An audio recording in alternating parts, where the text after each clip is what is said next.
We're good. It's on me. Yeah. Ladies and gentlemen, welcome to the Pantelis podcast. Oh, before we get started, did you know that patreon.com/Pantelis is the place they're going to go to catch a lot of live streams, exclusive podcasts, and get everything early, Sam Adamo? Did you know that? I did, and I've actually seen the Patreon, and it's very well put together. And if you go deep in the archives, you've got documentaries in there. Yeah. The Patreon is well put together. It's lit. And also for Montrealers, I was asked to remind people that this week, a lot of Just for Laughs shows. I will be at the festival. It is a free outdoor show. Thousands of people, free, Saturday at 8 p.m. I think it'll start 8:15 because I'm Greek. And then Sunday, same time. I'm at 8:15 on Saturday, and then right after me at 9:15 is Dane Cook. And then on Sunday, I'm there at 8:15, and 9:15 is Eliza Schlesinger. Dane Cook is going on live outside. Live outside. And so is Eliza Schlesinger. Yes, after. That's going to be fun. Yeah. They're both consummate pros. I look forward to seeing how it goes outside. I like Eliza. For the greater... She's had a lot of success in her career. I think she's deserved every credit she's gotten. I look forward to seeing how it goes outside. I've heard... I think if anyone, look, I'm not happy about being outside, as you know this. I think it'll just be fun. It'll be a good photo op, but I don't like outdoor shows. It's not fun. And you shouldn't. I've never done one of that magnitude, obviously, but I could see how it would be a tough show to do. But I think if anyone, and I'm not just shucking your dick because I'm on your pod, shucking your dick, fucking shucking his dick.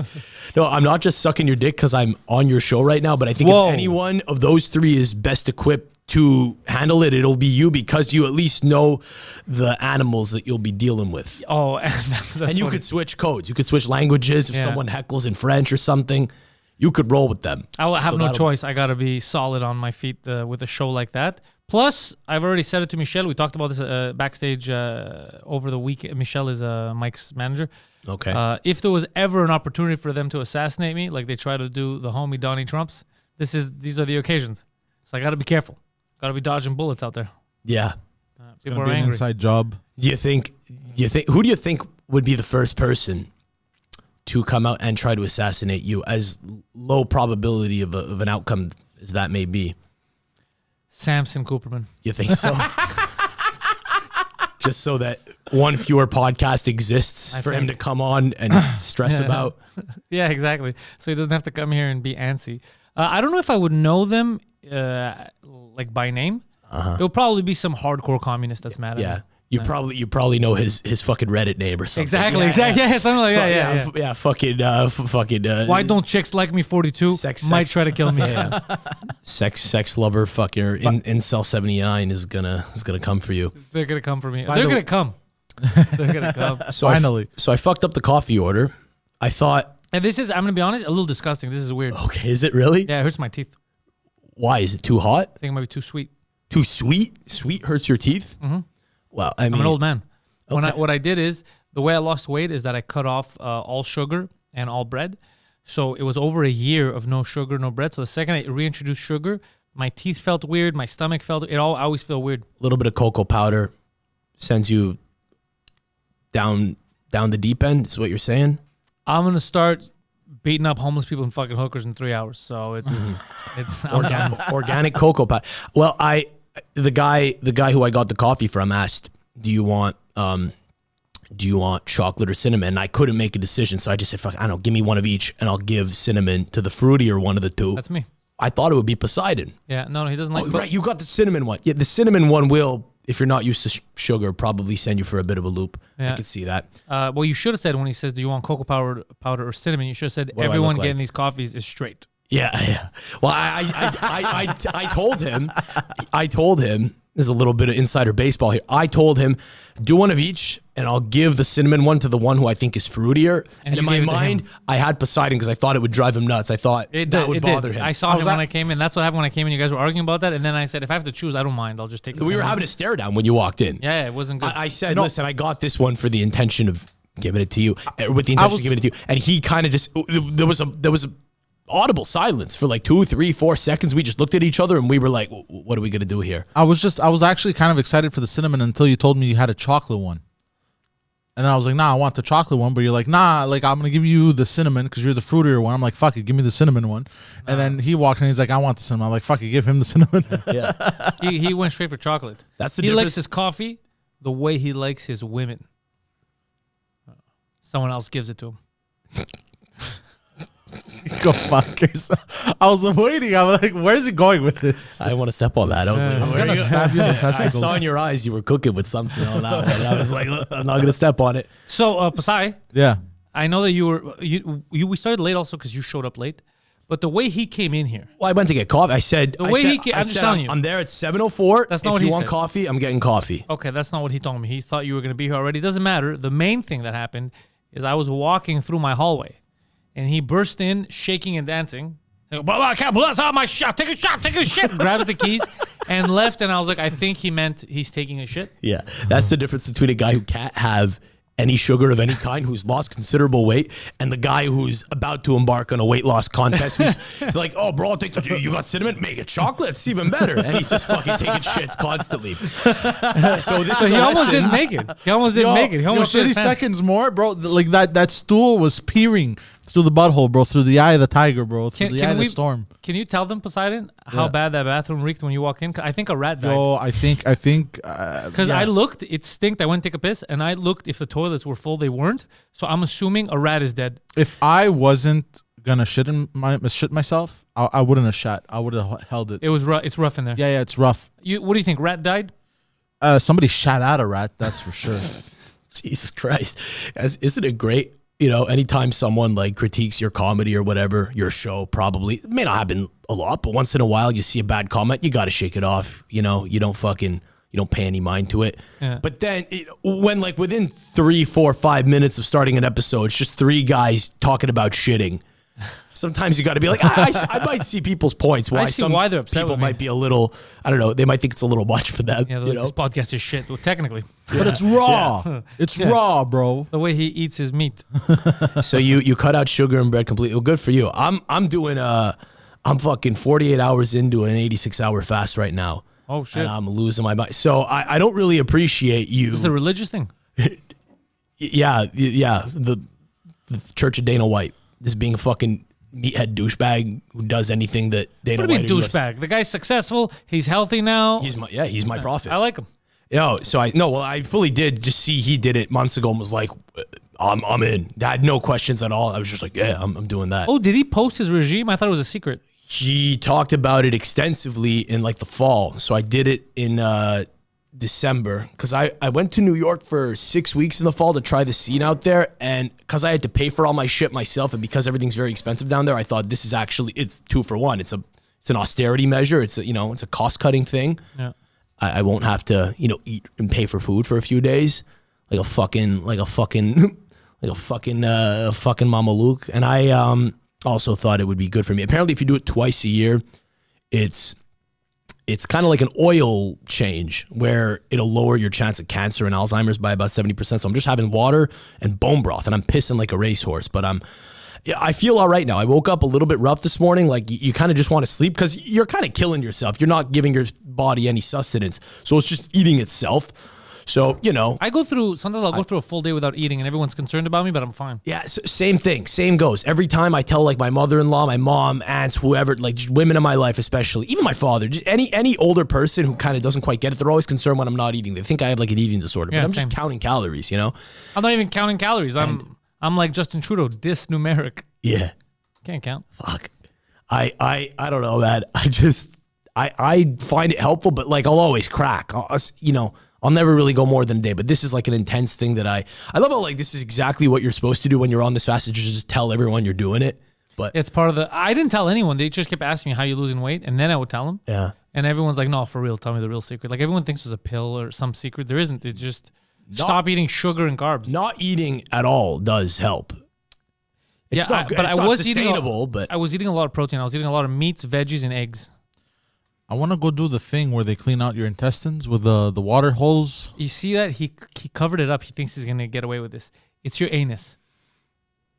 yeah, it's You want it it's to an go anal through your douche. anus, No, right? but it cleans your intestines. I know, but you didn't want to mention. No, 100% they shove it up your ass. It cleans But- your intestines, and where does it come out of? Your and asshole. where does the tune go up?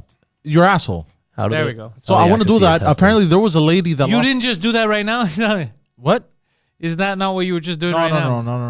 No. This is like extensive cleaning, bro. I know. I have To a be friend fair, who it does it. sounds like you could use it, like just on the basis of how things are going for you tonight. Like, if that was a regular thing for me, I would seriously look into. I may have like wiping the 5. slate clean. Yeah, I may have like 5 worms in my digestive. Okay, he says this, but I don't think so. I'll tell you why.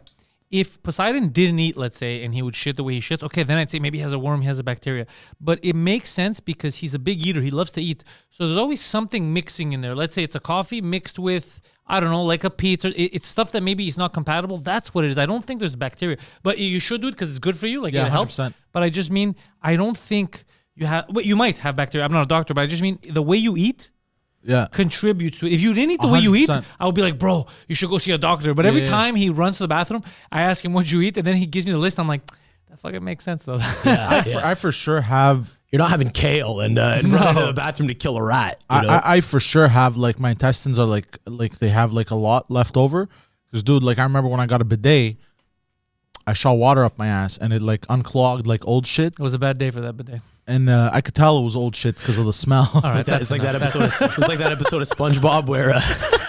Remember when Patrick takes a massive deuce in Squidward's toilet, and the toilet? It's one of my favorite act outs ever I've seen on a cartoon. Is that even an act out? I don't know, just one of my favorite fucking bits I've ever seen on a cartoon. The toilet comes to life, and he crawls out of the bathroom, and he's like, "Squid, please put me out of my misery." He like wants to be shot in the back of the head. It's so stupid, man. Yeah, You should see what your boy Biden did. He dropped out of the race. my boy Biden. What do you? You were suggesting? raising a lot of funds for him. Dude, who the fuck donates to a political campaign? Crazy. What kind of, it actually makes sense why politicians are compromised, because there's almost nothing that an individual person could do that would lead me to say, yeah, I think this person is the way. This gotta person pay is him. Jesus. I have to fucking fund this. He needs to take charge. Unless I want something in return, which is kind of the whole dynamic in politics in a lot of the Western world, but certainly in the United States, it seems it's a lot of cronyism. They're just fucking they being politicians, even just Congress people, are voting in line with where the money's at. And I know that sounds like a fucking bro conspiracy thing to say, bro, you followed the money. But I No, that's real. You always follow the money. yeah. Well, who's funding your campaign? Who's saying, listen, we'll get you elected. You'll be a government official, but I'll tell you we who. expect you to scratch our backs when you get in power, and you got to vote accordingly. And we might tell you, what the future holds, so that you could play a little insider trading, and no one will come after you. I know exactly who. It's Josh Shapiro's extended family, if you feel me. Yeah. Is that where you? Well, I mean, a lot of those people, where are they supposed to vote now? Because traditionally, like, there's this weird thing now where, like, all the Dems kind of, I think a lot of the Dems at the top brass are kind of secretly pro-Israel. Not even secretly, they're quietly pro-Israel. They're not really. It's not. I guess they don't make it much of a secret based on the policy that they enact and so on, the foreign policy. But a lot of like the extreme left who would vote Dem over the Republicans very much don't like the Jews now. Yeah. Then all the Republican hardos, basically the people on both extremes, just hate the Jews because on the Republican extreme they're just racist and they think that the Jews control the weather. It's very interesting. They haven't gotten the weather yet. Yeah, it's fucking Well, anytime I like go to play golf or whatever, and it's like raining, and I'm meant to go with like a Jewish buddy, I go, you fucked up. You couldn't place a call, Can you help? Can you help, homeboy? I don't know, bro. But the Kamala Harris thing is fucking hilarious, dude. People are losing their mind. People are pulling out. They're like, I'm pulling my funding. Some actors were saying today, apparently, because like she's not gonna win. No, she's definitely not a winning horse in that race. But I'm surprised because I heard they were gonna put Hillary back up. So I heard Alex Jones say that the other day, and I mean neither feels like they would have much of a shot. I mean, look, if Trump's gonna have to beat another woman, make it a different one. Yeah, but also Give him variety. He deserves it. So Biden's staying on until November, right? Yeah, he's just dropping out of the race. I mean, staying on. This guy's not. I don't know how he's leading anything. You know, there's probably there's some kind of black hand that's controlling the government. Obviously, it leads you to. I'm not the first person to theorize this or to kind of remark this, but it really leads you to wonder who's ever been calling the shots. Yeah. Like, how much sway does the big guy really have? I don't think the president has any real big sway. He has like veto power. I don't think he's vetoing a lot because they'll shoot you in the head. It's a horrible look. Yeah. Did Obama once enact some kind of, not to treat you like a Jamie here, Poseidon, but I think Obama once vetoed something. I think he used the executive order is another big one, actually. I could be misremembering. Yeah, some executive orders get you killed. For example, the executive order that JFK had put through to get the United States of America to leave the Federal Reserve in the central banking scheme and base their dollar on the silver standard. I didn't even know about that. I thought he got whacked because of Vietnam. No. And because of the anti interventionism that he espoused. It was two things. It was the enacting the silver standard, because even though it was an executive order, they never pushed it through, even though he put it through. So they pretend like it never happened. But you can look it up aside, and it's not like conspiracy. I had a whole thing at university about this. Really? And the second thing was because he hated the CIA and the FBI when he found out they worked against him. And he said in that speech, I want to break it into a million pieces and shatter it into the wind. And they shattered and broke his brain. Exactly. Crazy. Yeah. Yeah. And you know what's nuts about that is Executive Order 11110. and it's still in place? No. No. It was abolished. It was unceremoniously. Yeah. The executive disposed of. order amended Executive Order 10289.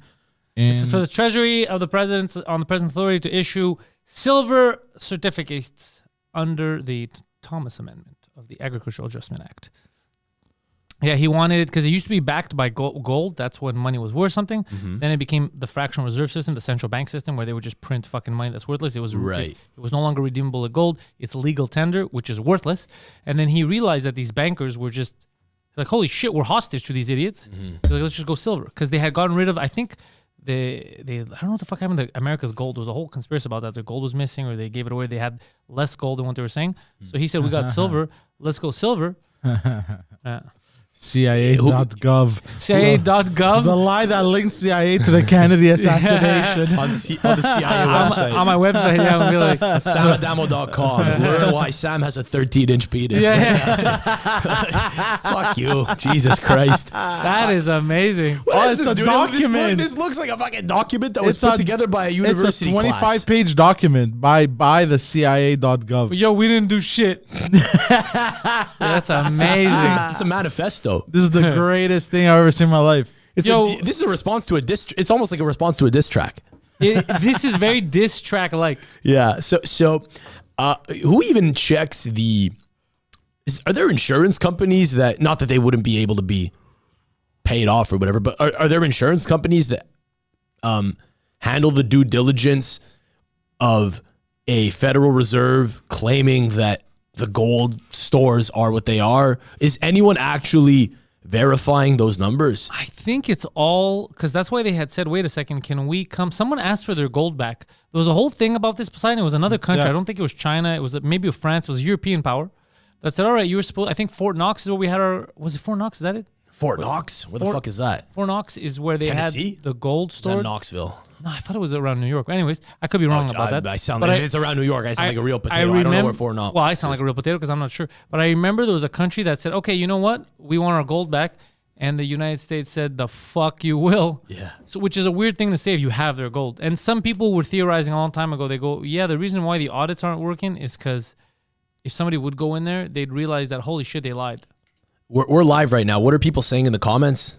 Obama vetoed and used executive orders left and right at the start of his second term. Sorry. Okay. Tells me nothing. Yeah. We were just asking about the gold standard, but it's okay. Don't get distracted, Poseidon. Yeah. There In is 1971, the last of any metallic standard underpinning the U.S. dollar was removed under the Nixon administration. Interesting. Okay. So, I don't know. I mean, That's the thing. There's nothing pinning any value. It's all bonds. So there's nothing pinning any value to central bank fiat currency. Jorge says Fort Knox is the Federal Reserve. There we go. Okay, so it's probably in Washington. Who the fuck? I don't even know. It probably wouldn't be in Washington then, would it? It doesn't really matter. I guess so. I think the funny thing in that story to me is that it kind of just shows you how much of a, I don't know, a bit of a woozy it all is. Who gave the Fort Knox a 3.8 stars on Google reviews? Who's reviewing Fort Knox? Nah, that's funny. I gave it a 0. Every little bit helps. It's in Kentucky, beside doing my part. Yeah, it was in Kentucky. Oh, okay. Yeah. Oh, no, I didn't say Kentucky. I said Tennessee before. I'm burnt. Still, Anyway, Kentucky's cool. So it's in the middle of nowhere in Kentucky. the funny thing about that story is that, you know, a clearly smaller foreign power tried to get their gold back, and the U.S. kind of just being, at the time, I don't know if they would be able to get away with this now, because it depends on who we're talking about, but the U.S. was able to say, yeah, no, just I have a bigger dick than you. No, go away. What are you going to do about it? You're going to send troops? It's kind of like when Iranians will say to Americans, stop calling us Iran. It's like, hey, man, like we're enemies here. We're at war. We have more nukes than you. We'll call you what we want. But can I also say Turkey does the same thing like Erdogan? That is a retarded man's argument. I am not respecting their new pronouns. Me neither. It's Turkey. Turkey. Yeah, I'm not doing that. You're Turkey. Because he gets mad because like there's a bird that sounds the same. It's another language, you dipshit. Just like Greece. Greece, as in Greece, it's greasy. Moreover, no one's complaining because it's another language. Well, to be fair, the Greeks are very greasy people. That is true. That is 100% true. I don't know if some would argue that the Turks are even greasier. Turkeys. Yeah, you know, depending on what part of the Balkans you go around. But I mean, I think that we're Hellenic. We're the Hellenes, right? Yeah. But we don't mind if people are calling us Greeks. That's just Yeah, welcome to Greece. It's another language. How did that translation happen though, from Hellenic to Greek? That's a good question. I've always wondered that. It's actually because of I think it's in Italian. It's actually because of they referred to us by I think one of the tribes that was called the Greco or whatever. It comes from back then. That it was just a reference because we're Hellenes, right? And let's say like Finland refers to us as Hellas. There's some countries that refer to us by the correct name because it's the Hellenic Republic.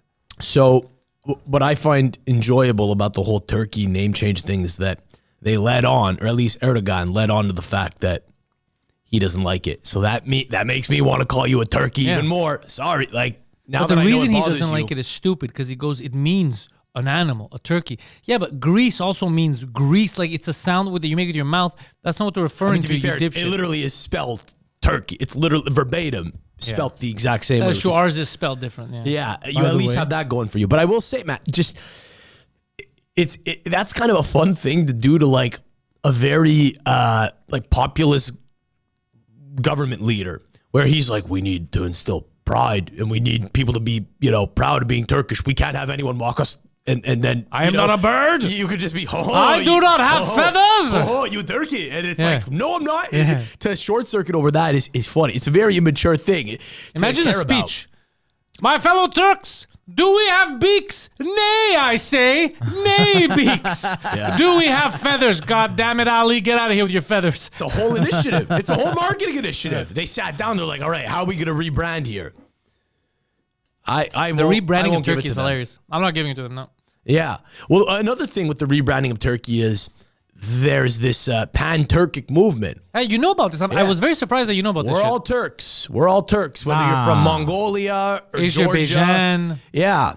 It's only a matter of time. It's almost like they're gearing up to do something nefarious. I mean, listen, if we didn't have cell phones and shit, you know that Erdogan would be fucking. Oh, he'd be in Greece. Would be, at the very best case scenario, excommunicating Christians, Yazidis, there we go, Armenians, if there were still any remaining in Turkey, which look at that. I don't think there are anymore. There's people in Hungary and Kazakhstan. Which, by the way, I don't really care about a lot of this shit. Like, there is a weird argument that people will make who are very nationalistic, where they'll say, "Bro, you're not a real Italian." Why not? You are a real Italian. No, but just broadly, like it's an accusation that you could levy against someone, right? For example, say you're like a far right leaning guy in Germany, and you don't like the fact that the German national team is about the Has German black national football people. team. Yeah, or it's just, half made up of immigrants, for example. Yeah. You could say, well, they're not real Germans. That's kind of a weird argument because anytime you do that, it just makes you feel. It makes you question what is a real German. Well, yeah, but because Let me tell you what a real German is. A go-getter. Sometimes a real German might fall for a charismatic man in a mustache. We all have our vices. Well, They're very good engineers. They were big Charlie Chaplin fans. This is what I know about the Germans. It is very easy to manipulate them if a Charlie Chaplin looking motherfucker says something with charisma.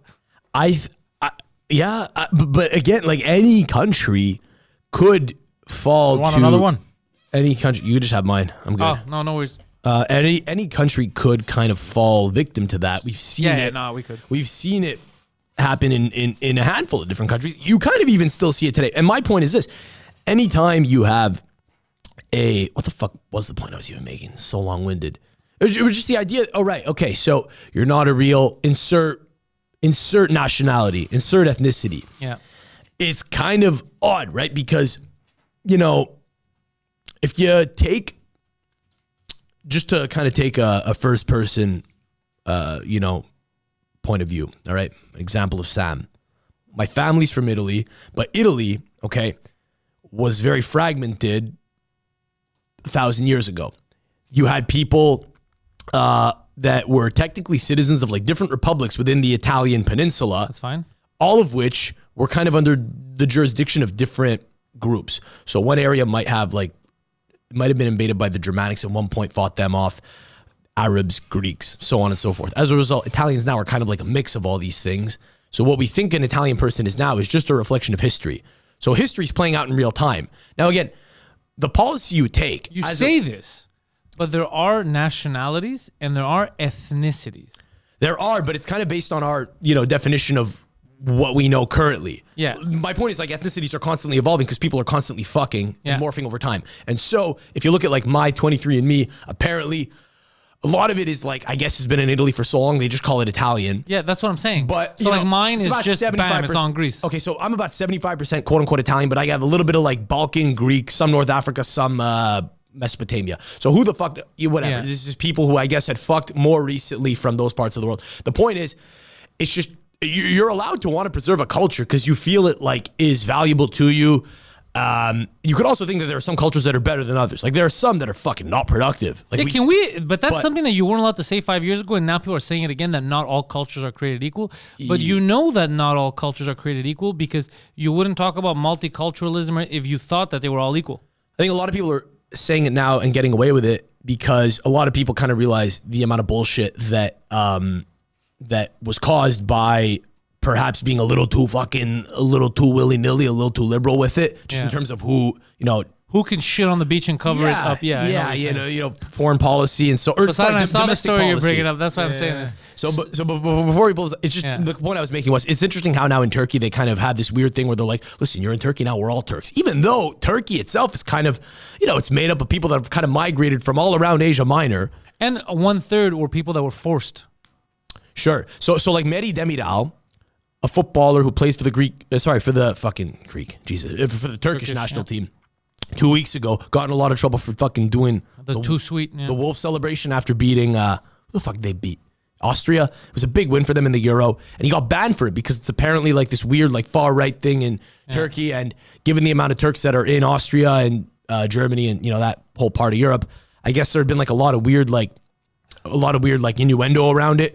So they banned the guy, and I guess he's allowed to be a proud Turk, but it's he's kind of been brainwashed a little bit because. But he is allowed to be a proud Turk. But the thing with those guys, the Grey Wolves, they're the extreme. We got to kill the Greeks. We got to kill the Kurds. That's also the guy that killed the Pope, apparently, who shot at John Paul II. Yeah, he was one of those. Kill him. Yeah. By the way, great photo op. If you're the Pope, someone fucking shoots at you like Trump and you miss. Imagine if Trump fucking went to go forgive that guy right now, as if he couldn't get any more as if he couldn't be any more linked with the imagery to do with God and deity and stuff. Is that's what they're linking Trump with deities and God? Well, just a lot of people are saying, look, politics is a mental disorder. A little bit, but there are pictures of him kind of after the shooting where there's a light shining on him and people are he's been protected by God. Look at that. And it is funny, just the full 180. that like evangelical Christians are now like Trump is the word. He's a prophet. And it's like, bro, the guy guy banged hookers and ran casinos. Yeah. He benefited off of every vice. I'm very All happy. saints have a rough past. Yeah, I'm very happy that he's not dead. I think that would be crazy to start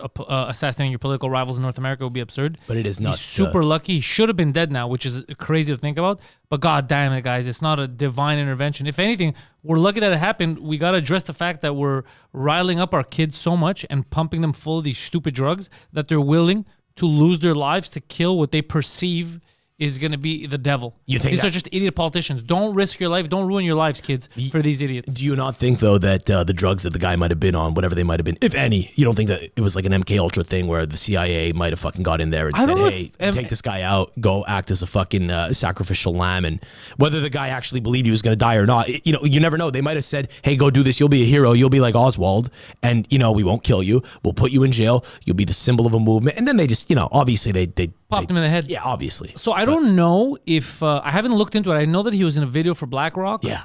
So that's very weird and Yeah. suspicious. I They thought he was took on that. hormone And, blockers or something. What did you say? Sorry. I thought he was on hormone blockers or whatever the fuck. I thought he was trans. That's what I heard. There was a picture of someone that looked like him on the internet being Okay, trans. I don't know so if it's that's not true him. or Okay. I don't know. It may be him. I don't know. Well, what's up, Poseidon, bro? And BlackRock actually placed a bet on Trump that Placed a bet? they shorted a company when Don't say that. no, it's true. Had you not heard about this? No. But we can't say they placed a bet on him dying because you could short stocks for many reasons. It's not because someone's gonna die. Yeah, but they shorted the company thinking he was gonna die. Which company? BlackRock. So What company did they short? One of his companies. You're one of his companies. oversimplifying. Yeah. Apparently, I'm there was. oversimplifying.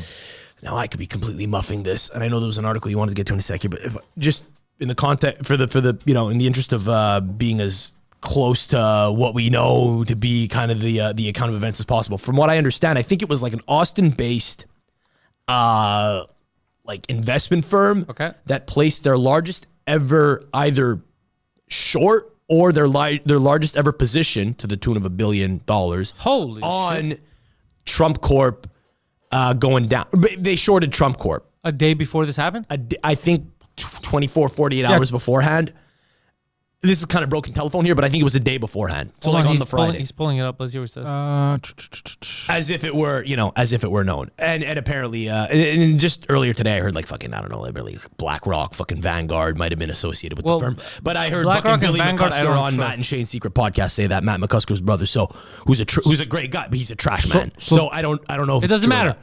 It doesn't matter if a trash man's telling the truth. The truth is the truth. The trash man may be telling the truth at the point. I don't know. I'm saying it wasn't. I didn't get it from the Associated Press. I got it from Billy The McCusker company from Philly. So I don't know. vehemently denied accusations of attempting to short. Okay, so they didn't. Yeah. They said that they thought they were attempting it, but there's no evidence of it. Yeah, and they That's why you got to be careful with. 12 million shares of Trump Media and Technology Group. No, but they denied it ever happened. It was the rumor online was that they did that they shorted. That's what I'm saying. It's possible. It could be fake news. Yeah. Well, I mean, this type of event lends itself easily to fake news. Yeah. Because they said something today when they were interviewing that woman who was in charge of the Secret Service. Right. And the guy goes to her. I think he's a Republican congressman. He goes to her either. Like, I don't know if you understand how this looks to the American people. He goes, it looks like either this was like clandestine, you did it on purpose. You're stupid or you sold them out. Exactly. basically. Either you were trying to get him killed or you're so incompetent that we need to rethink everything about the Secret Service. And she knows, by the way, either she was compromised and maybe Yeah. they have fucking, I don't know. Maybe they had her husband fucking gagged and said, who knows? And so she knew she had no choice, or maybe she knows she fucked up, and you see it on her face. She knows. I think she knows That she's not qualified the for jig's that. up. She knows her life's over. Unfortunately, but can we really feel bad about you play stupid games, you win stupid prizes. Also, that's a high stakes job. So you will get you get scrutinized if you fuck up, or you will get put in positions where you might have people in the shadows say, "Hey, man, you wanted this job. Forget that roof. Play ball." Yeah, right. That roof, the sloped roof. That's another thing, dude. The Fucking- roof is sloped. I can't get up there. We don't need to secure that. And also, forget could not probably securing skateboard on that Poseidon, roof you as a saw guy the who's never videos of the people skateboarded. yelling, being like, yo, there's a guy there with a gun. And they're like, Yeah, I remember that. Oh, this is Poseidon's favorite story. All right, Poseidon. He had a rangefinder. Oh no, I was trying to find the actual videos of. Poseidon's been trying to show me this for an hour, so let's take a look. Okay. Poseidon, bring us in. I see Canadian flags and I see a gender ambiguous looking woman. Poseidon. What are you? So there's foisting on? hold on, let me put it up for the peeps at home. Canadian woman accused of racism after witnessing Indians defecating in poop holes on Ontario beach. So she's racist because she witnessed a man shitting. Yeah. Okay, I'm sorry. So that's a real woman. I'm sorry. I thought maybe it was a trans thing. Just It might looking be. at her. Well, I don't. I mean, you know, some white I women. can't see. I mean, there's text in front of the face. I don't know. They do a little bit of hardcore drugs, and they start to blend the lines. You know what I mean? Canadian woman in Ontario is facing accusations of racism after documenting. So she videoed her concerns about South Asians openly defecating in the sand at her local beach. Yeah. So this is the part of multiculturalism that I don't like. I don't like the argument of this is what I do at home. I don't care. No, that's Greeks, if we did that, we have to leave halfway through the day and take our nap or siesta time. do it at home. Do it. Yeah. You do it at home. Do it in your house. Shit on the floor in your house. That's Yeah. You know what I'm saying.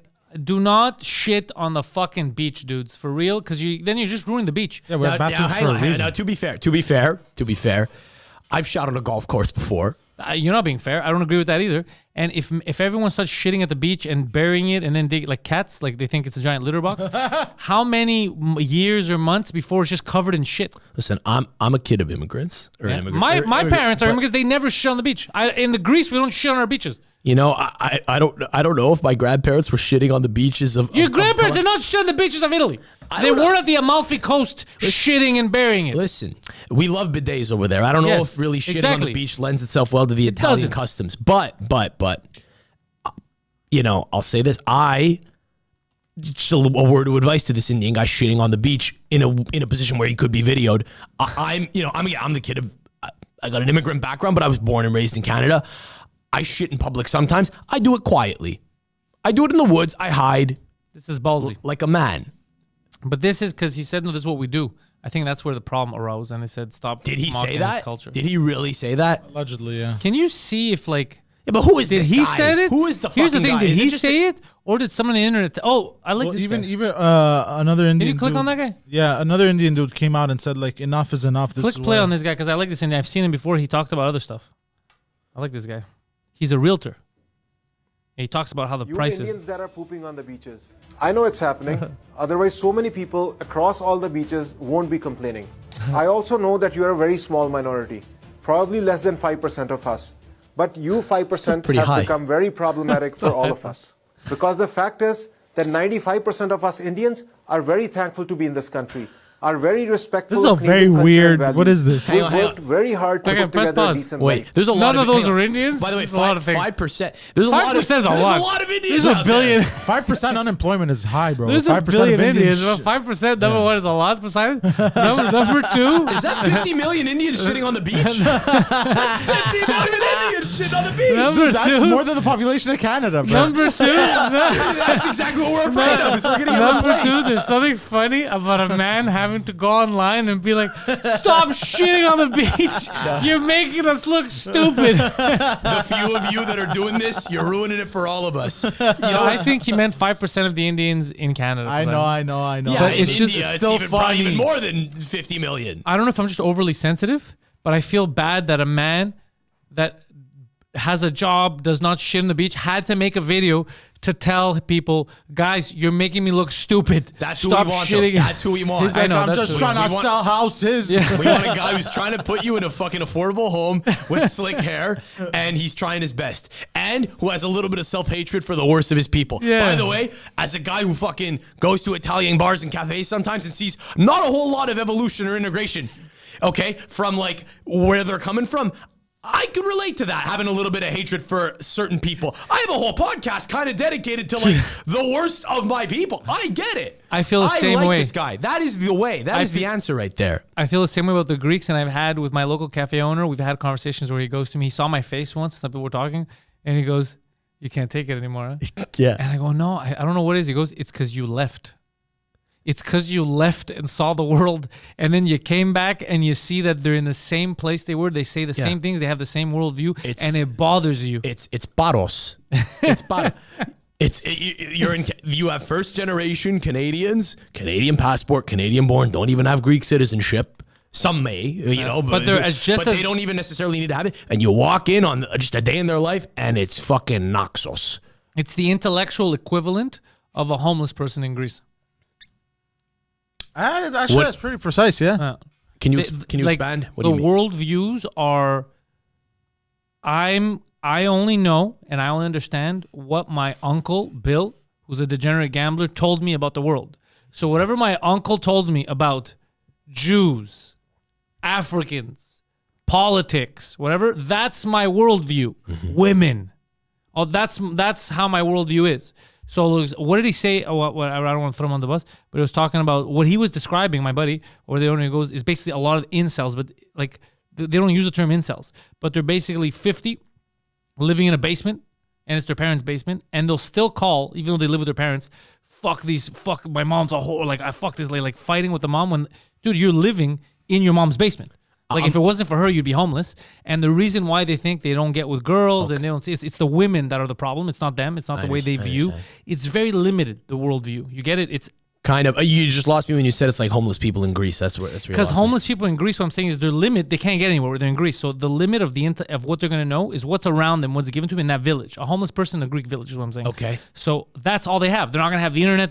They're gonna learn from the other villagers. Right. And that's the max they can get. So these guys are learning from whatever village or uncle they have. That's the max intellect. They're not going to go and seek something more. And they're in a pocket. They're in a pocket of people who could have been homeless villagers had they not taken the trip and came here to do something else.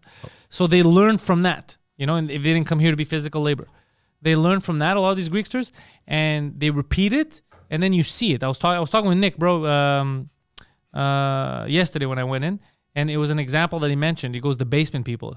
And he's like, they live in their parents' basement. They're almost 50. It's so tempting, dude. I had to get out. I'm 27. I just turned 27. But I moved out 3 guarantee weeks ago. you were grateful. You were like, thank you. This is awesome. You weren't like, fuck you. Why don't you cook me dinner? And the reason why I can't get a woman is because they don't get me because they're all whores. Yeah, right. I was deeply ashamed. And, I was like, I got to move. My girlfriend and I got to get out of here. It was like, I hadn't proposed to her. We're not getting married right now. But it was like, I still got to get out. Because I just felt like, fuck it.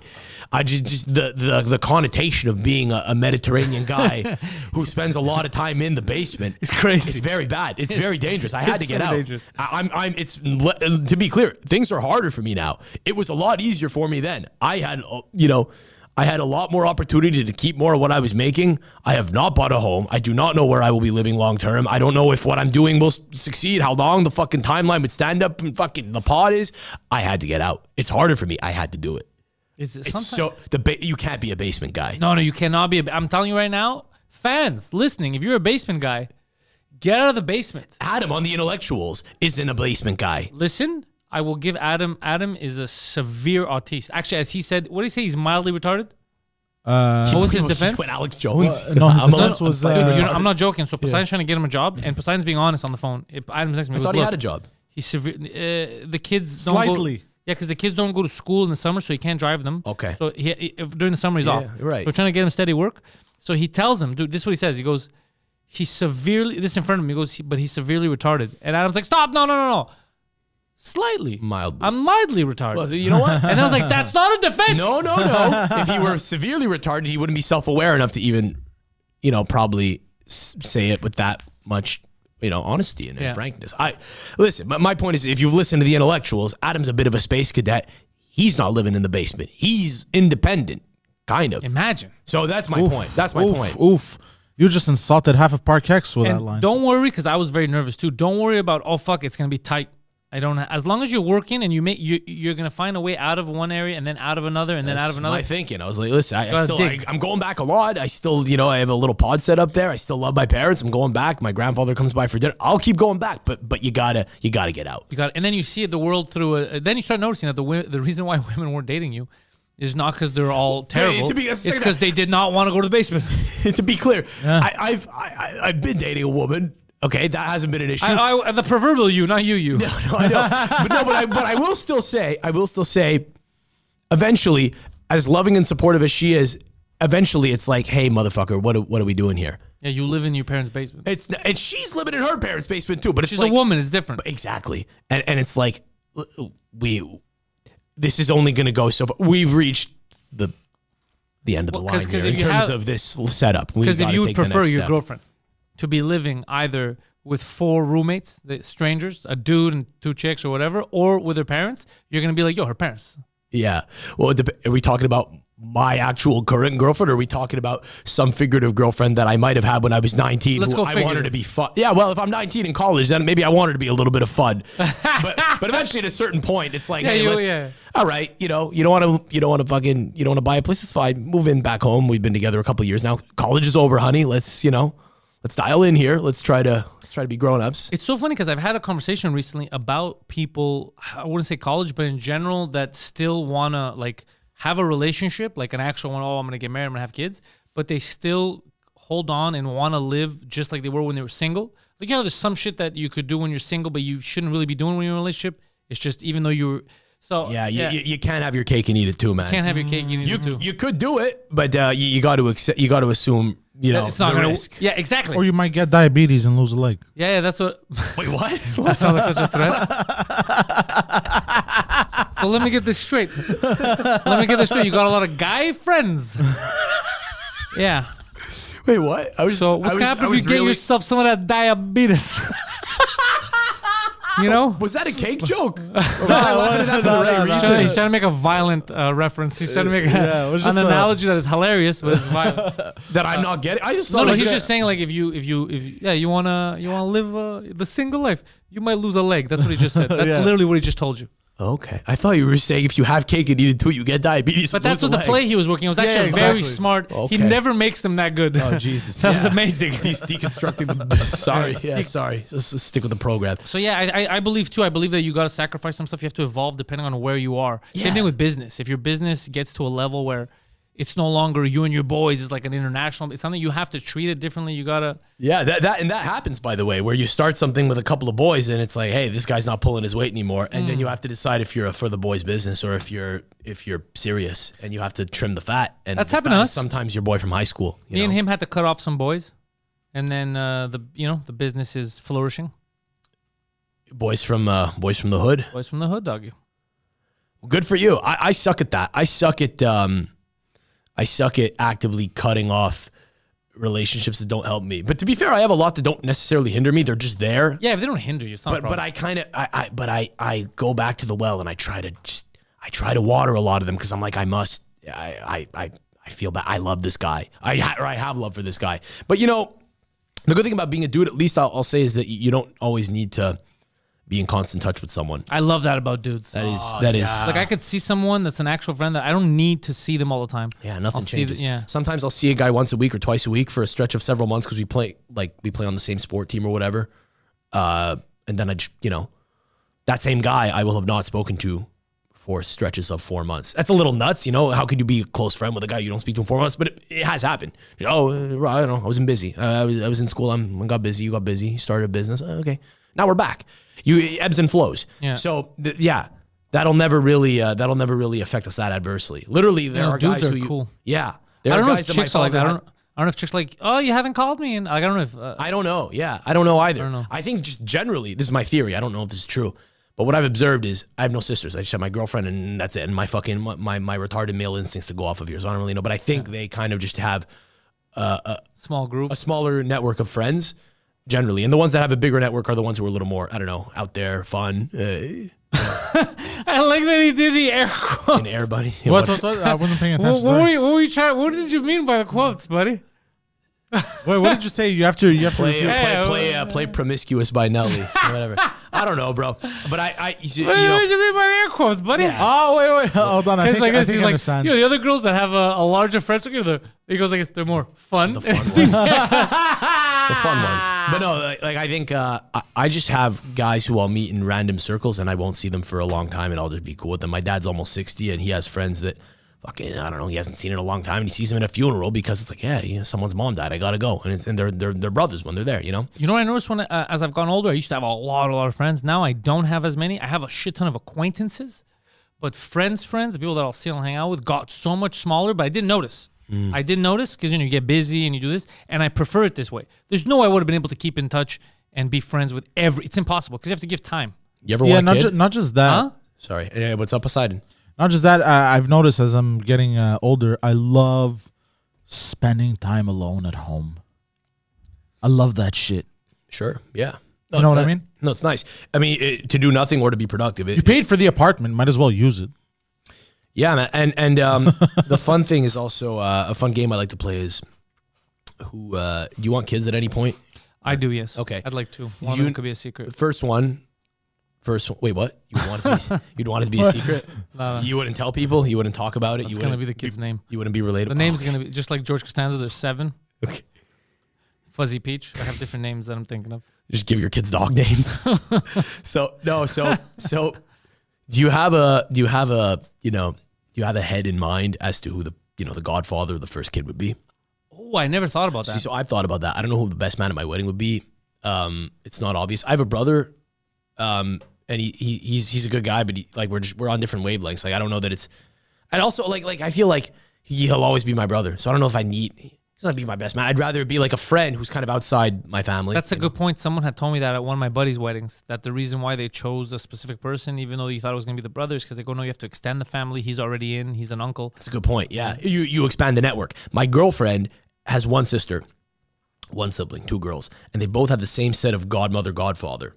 Oh. The same set of godparents. I worded that weirdly. But yeah, and the thinking was, it's because her parents are a little bit like, kind of weirdly paranoid immigrant, and that they're like, well, they're always thinking about death. They're like, well, what if we both die? We want both of you guys. We don't want you guys to get split up. And it's like, well, hey, you don't literally need to. It's not legally binding. You don't necessarily go with the godparents. I mean, it's not because you bestowed that title upon a person that it necessarily is something that befalls them. It's actually kind of, I thought that was the point. Like, I'll give an example. I baptized my buddy Alex's kid. Okay. Fucking super cool little young man. Yeah. How old is he? That's none of your fucking business, pervert. That was so aggressive. Is he a smart toddler? That was so aggressive. None of your business, pervert. You said young man. I was like, I don't know that many guys your age that have I don't know how old he's, bro. Fucking 5 years old, bro. He's a kid. No, but you said he's a young man. No, he's like a 4-year-old, not 3-4-year-old. He's a young kid. Okay. And So- he's an impressive young man. At Very 3, 4 impressive. He's Okay, smart. nice. He's fucking talking. He's doing That's sports. good. You got to talk to them like Started adults. paying But you do have to taxes already. remember, with me, everyone is a kid. Like, I was talking to one of my nephews, and then it was my sister that made me. She goes, "You realize he turned 18 last year." Oh, you do that thing where you kind of baby everyone? Yeah. So and I was like, "That's an adult." She's like, "That's been an adult for a year." I was like, "That's a child." She's like, "Why are you asking about? He's not in high school. Why you keep asking about how school and girls and stuff?" there's a weird thing. I was talking to an adult man like he was a child. It's a real fallacy, man, where like you could have like a, the baby of your family, okay? Yeah. The youngest cousin will get spoken to like he's 7 until he's, in college. And I get it. It's real. You're never that far off from doing it. Like my godfather has a couple of children, but he had kids later. He's the same age as my father, but he had children later. So when I was like, 10, they were babies. So in my mind, they've always been babies. And now they're in college and we're basically all adults. And I've had to kind of fucking very consciously tell myself, you got to speak to them normally. And again, I have been for a while, but I had to consciously do that. So what my default move is I just talk to every kid like they're fucking. There's a Maniscalco joke I love. He's like, I talk to my son like he's in fucking union, like he's a Teamster from fucking Union 273. Like 3 years old. He's like, yeah, all right, go off into the world. All right. What do you think? Yeah, you can't baby talk kids like You a can't dog. talk to kids the way you talk to women. Like, oh, Yeah. that's so cute. She has a job. Like, you can't do that. So You can't do that shit. People get upset. No, like if I have a kid, I'm going to talk to him like an adult all the time because that's the only way you guard against looking at them as children and talking to them as kids. Like, but it's a I really feel like I'm real gonna baby thing. my kid because I baby my dog a lot. You gotta consciously just not do it. Yeah. You gotta talk to the kid like he's an adult. I don't want a kid who's like fucking dumb because I babied them. Exactly. That's a real fear. Because I see it, dude. I see parents, their kids fucking 16 years old and. Oh, you hungry? It's so Oh, you hungry? It's like, yo, this kid's gonna be a retard now because of you. Because he's gonna go around with his friend. He's gonna go to the cafeteria at 17. He's gonna be like, I'm hungry. Or they're not retarded and they're just like, these kids are thinking, fuck, my family doesn't get me. They're retarded. Like, again, My family thinks I'm retarded. Mine too, kid. I've been Mine dating my too. girlfriend for 6 years, and I realized something like a few months ago. There's this one kid in the family. Let's call him Matthew. It's not his name. I don't even know why I'm protecting his identity. It doesn't matter. It doesn't reflect badly on the kid. Witness It's protection. Listen, brother. Oh no. so this kid, right? I think it's like 20 now. Yeah. And I feel like, again, when I started dating my girlfriend, quick math, he was 14. I feel like he's been 14 for as long as I've been dating her. The way people talk about him. Well, Matthew's very delicate. We got to worry about Matthew. It's like, Matthew don't give a fuck. Matthew's an adult man. If you speak to Matthew like an adult, he sounds like an adult, but there are like older relatives who will still baby talk this person. It's weird. It's a real thing you got to guard against. You do have to guard against, because I see it, parents that do it and then their kid becomes an asshole or dumb. Like the kid feels dumb. You're projecting that on the kid, so he just feels like he's an idiot and he can't do anything. Right. Yeah, it doesn't mean you say cunt in front of the kid. No, that's not what I'm saying at all. What? No, that's unfair. All I'm saying is be like, yeah, we can do this because of XYZ reason, but don't talk to a fucking 12-year-old who's in high school. They're teaching him about sex.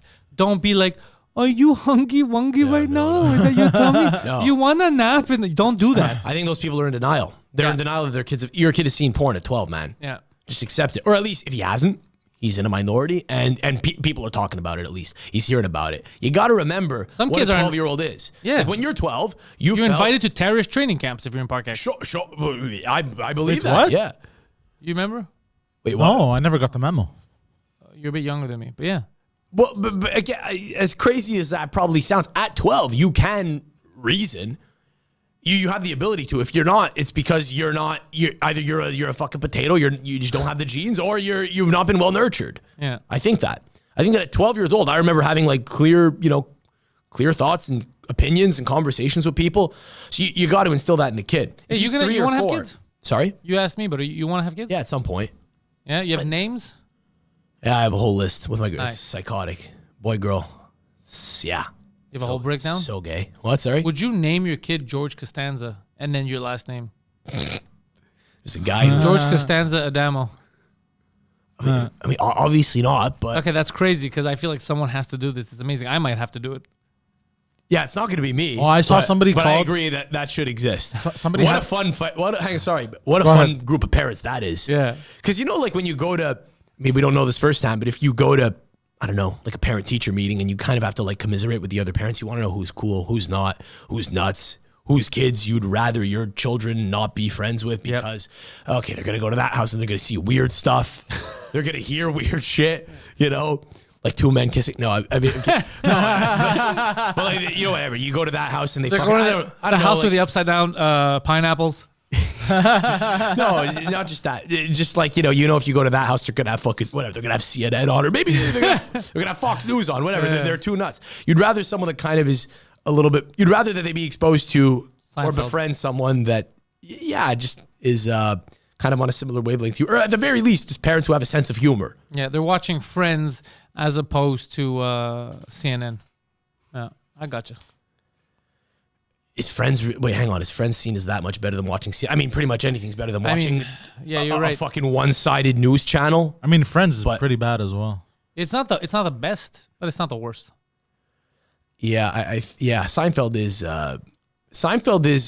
There's a lot of people say, Seinfeld or Friends. Those are the two big shows from the 90s. It's also we're East Coast. I do think, And there's a big difference, East Coast, West Coast. sure, a little more bite maybe Yeah. on the East Coast. But I do think that Seinfeld is for. I'll sound like a fucking loser. I prefer Seinfeld to Friends, but I think Seinfeld is for smarter people. Yeah, well, here's the thing. They can roll with it. They can riff sarcasm a little more. They're both set in New York. The difference is Seinfeld is the version of New York that New Yorkers would see, that grimy, my friends are all retards, about nothing. You're just going through your day and you're arguing, just that kind of cynical. Mm-hmm. Whereas Friends is set in New York and it's the vision that the West Coast has of Friends. The fast food stuff, the coffee shop, like it's that type of romanticized. Let's have a good time. Yeah. Let's all not grow up. Let's all fucking figure it out. The real East Coast is people saying things worse than Seinfeld. It's people calling each other retarded. The N-word. Fuck every second word. The N-word if you're in Boston. But that's the East Coast. The East Coast is fucking, it's rougher. Sure. Yeah. Yeah. But I don't, if I find out someone likes Friends, it's not don't over. care. It's not over for them. No, It's no. not I over have for friends me. that love Friends. Yeah, I it's get not sad. over for me. I get sad every time you guys talk about Seinfeld, but because I feel like I was forced to watch it. I feel like I didn't enjoy it as much. Did I force you? Yeah, you did.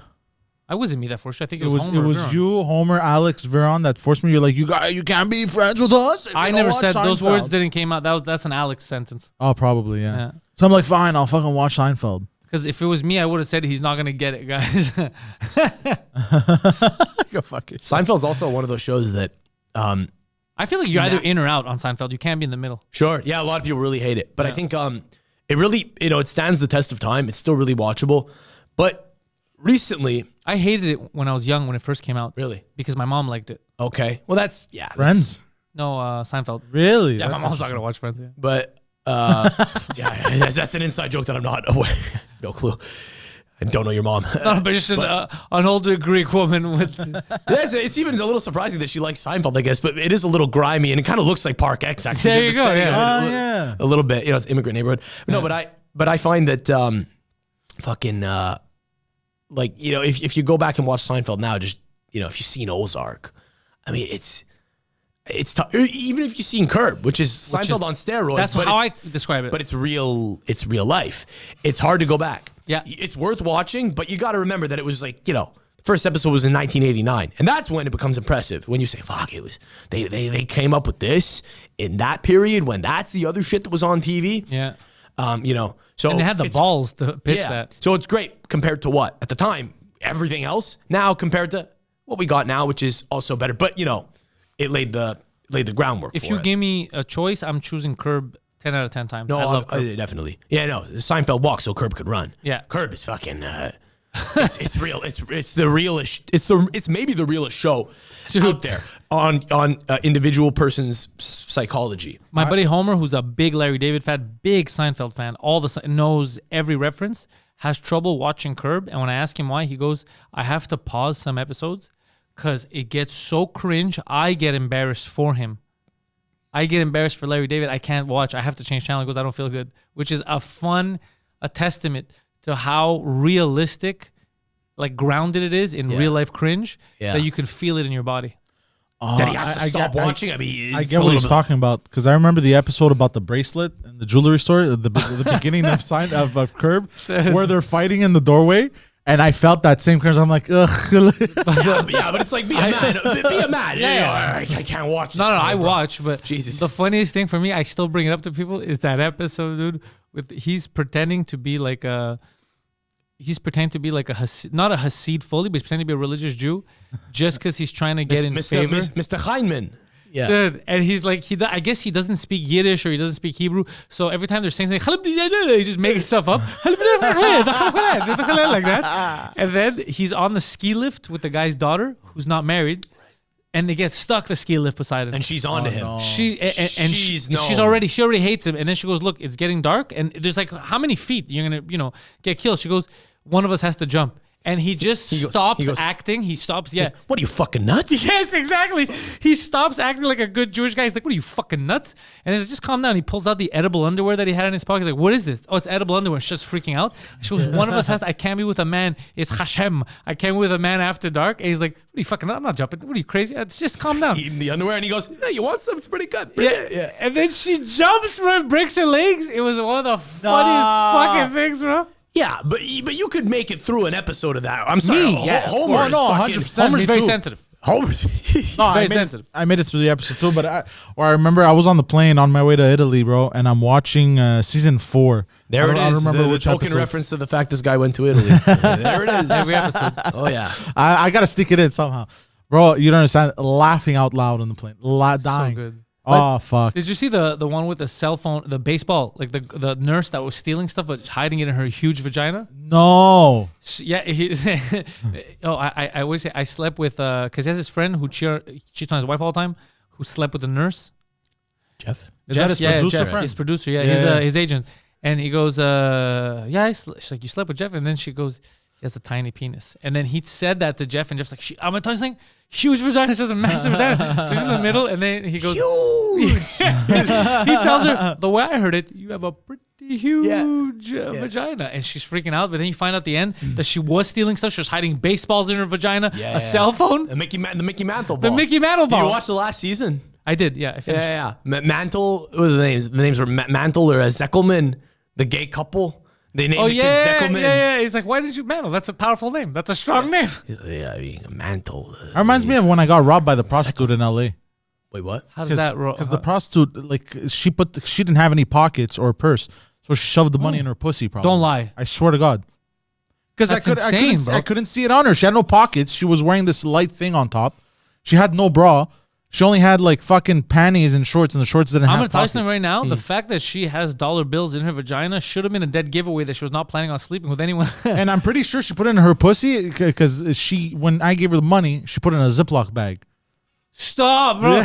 She's shoving Ziploc cash in her vagina. Yeah, That's crazy. It's a little more sterile. But that's a dead giveaway. Because he's like, she didn't want to sleep with him. They got the whole thing. She pepper sprayed him. Yeah. But it's like, I was very horny. I remember. but you knew she wasn't gonna have sex with you because her pussy is filled with money.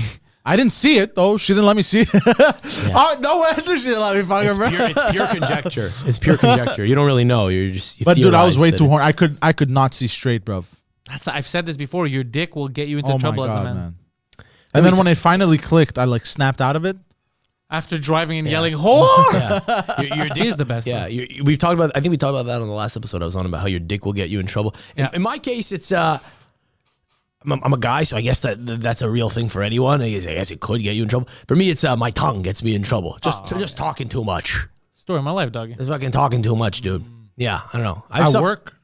Just generally. No, I'm kind of independent with pretty much everything I do. It's just, No, but I mean, like when you had a job. yeah, actually, yeah. Every fucking job I had, it was Sam asked too many questions. Sam Oh, fucking talks too much. Yeah, you I can guys see it. Sam's starting a new job with Italians. And he's like, "Hey guys, is this legal?" I was like, worse. this fucking guy, bro, shut up. I was worse. I was probably, as a 16-year-old working in a bakery, I was probably, listen, I know this isn't legal, but explain to me how I could help you. You know, Even worse, yeah. yeah, that would have been me. No, but you guys remember the K-Town fatwa? We talked about this on the last episode I was on a few months ago, the Kanawaki incident. Oh yeah. yeah, I got kicked off my fucking my 7-a-side soccer team for that. You didn't tell me they kicked you off your soccer team. No, I think I forgot to tell you that. I never told you this. They kicked me off my soccer team for the Kanawaki incident because a couple guys there golfed at their club. So They kicked me off. how'd they know? They saw the articles, whatever. They were like, Sam, maybe it's best that I got canceled by my fucking soccer team. I'm gonna say this right now. Your soccer team are a bunch of bitches. I tried pleading with them. I tried pleading with them on the phone, and to be fair, I think one of them told me, one of the guys running the team told me, Sam, it's not just this incident. It's the fact that you have a pod where you talk about whatever you want to. And we listened to your episode after the Hamas attacks on October 7th in Israel. And I think the guy said he just fucking, but I thought it was a pretty dialed in episode. I was just talking about what happened. I wasn't really being funny. I was like, this is kind of fucked up because X, Y, Z. This could be what's really going on. Maybe Netanyahu did this, sold them out. I don't know. But at one point, like literally the guy told me that he just kind of went to like the halfway point of the episode. And it's me talking about Ukraine and how fucking Putin maybe has a valid reason, to not want NATO at his doorstep. So that's I said the same thing and everyone got mad at me. Right? And then at another point, he fucking skips to another point and it's me making jokes saying, listen, I understand. Listen, part of me wants to make jokes here where I say, can you really blame Hamas? Fucking all the people going on birthright, these annoying Jews, Israel, It's a good joke. Well, I was just joking. I said, obviously, I'm not going to make jokes. It's a bit of a cheat code where I was like, I want to make jokes about that, but I'm not. Let's talk and be serious. But he fucking heard that, and he heard me talking about Ukraine. And he's like, Sam, this is crazy offensive. I mean, you're crazy. We can't have you on the fucking. We can't have you on the. On What the does team. it have to do with my soccer skills? It's They not were related. concerned. I think that if you Googled my fucking, I don't know, if you Google my name and you see me on like the fucking league website, you would see who else is associated with me. Like But I'm you- the fucking, like I'm a school shooter. Yeah. I Dude, don't know. These people forget what this is all about. They're all none of us is making it out of this alive. Yeah. Try to about be nice banter? and enjoy your life. But also, a lot of people say that and they say, yeah, it ain't worth it. I don't want to live a complicated life. Why risk it? Some people are just really risk averse, man. Yeah, I was talking to Chris Ramsey. You know him as a famous magician. I know him as co-host of 2 Drink Minimum and also a crazy wizard. I wouldn't say it's an argument, but we're debating and he's talking about, because now he's gone on a whole existential crisis. What about? He's about out-of-body experiences, Okay. and UFOs and such. Okay. Did He went to Langley, Virginia, Did a specific thing lead to it? His trip to Langley, I guess, or drugs or what? or somewhere West Virginia. Maybe it wasn't Langley. That Langley, I think, is where the FBI is. I don't think it was drugs. I think it was just curiosity led to the out-of-body experiences and the remote viewing stuff. And they started interviewing people, like people in the CIA that started this. So he started to uncover shit. Okay, so he's been actively pursuing this. He's filming it. Okay. I wasn't aware. Yeah, Okay. I made it sound like, because I said existential crisis, I made it sound like he's lost his mind. That's not what No, I'm I was saying. okay. I'm No, saying he's like, I'm like with you. crisis in the sense that it's changing his beliefs and his understanding of the universe. and we were talking about it earlier through text, and the way he understands things now. Because what I don't like is when you get too philosophical and you get retarded. Like when you go, none of this is really happening. Your brain is telling you it's happening. You're just waffling almost. You're not that making bothers sense me because it's like, no, you're not really touching something. Like your brain, you don't feel something at your fingertip. It's a neuron that sends it, and your brain is telling you. I go, yeah, but you're still touching something. Obviously, my brain is the one telling me that I'm touching something, but I am still touching something. So stop that nonsense. Yeah, it's like the Terrence Howard 1 + 1 Equals 2. or what is it? 1 times 1 equals 2. Yeah. I don't like that kind of thought because it can turn into a slippery slope because you could abuse people. Yeah. And then be like, it's not me abusing you, it's your brain saying I'm abusing Yeah. You know what I mean? You're I don't perceiving like that this as abuse. Yeah, Exactly. it's what you would know as colloquially bullshit. Yes, exactly. Yeah. So I don't like that stuff, but he said basically from what his understanding is now, is that like there's different layers, like billions of layers of reality, and there's like layered on each other, some shit like that. And that like He's starting to sound a little like that though. when you die, it's like you start something else, and you've always been starting something else, and it's like infinite. It sounds like woo woo though. It sounds like woo to me too. That's And kind of just reason. That's just, you know what that is? That's trying to come to terms with mortality, man. That's all that is. But there is one thing that I can't explain: legitimate intuition and premonition. So there's legitimate times where people have had a real premonition, specific premonition, that either comes out to be true or they avoided something because of that. And then it's like, okay, so let's say we chalk it down to your instincts and somehow. So what's telling you out there that an event that has not occurred yet is going to occur? That's always weird. Pattern recognition. For example, Yeah. I was getting coffee for you guys about an hour ago, and I had a premonition that Poseidon would like the sweeter coffee. No. That's funny though. But no. I just had a premonition. I was like, if something's telling, my intuition is telling me, give the gay one to Poseidon. Like, let's say right now you're about to board a plane. Those people who are like, you know what? Someone's fucking telling me I'm not boarding this goddamn plane. And that's the plane that goes down. The odds of that being a lucky guess are very slim. Do you not think that every time you get on a plane, you have a little bit of that though? And it's like, I have it all the time. right. And that's sensible, right? Because when you get on a plane, it could be catastrophic. Yeah. For some reason, we don't think that every time we get in a car. At least I don't. I'm sure some. Sometimes I do. Sometimes I'm driving. I'm talking to someone like, oh shit, I shouldn't die because she's expecting me to not die. Right. Okay. Yeah. But that isn't every time you're in a car. That's once in a while. You'll have like a moment of lucidity where you're like, oh fuck, this is kind of risky. Yeah. Right. But I feel like a plane is, because it's irregular, like it's rare, right? Even if you fucking travel for business all the time, every time you get on a plane, it's as normalized as it gets. You know what? You're not taking planes every day like you take cars. You're in cars every day unless you fucking stay home. So you bring up a good point. That scares me more about the planes now, by the way, because I've taken so many planes.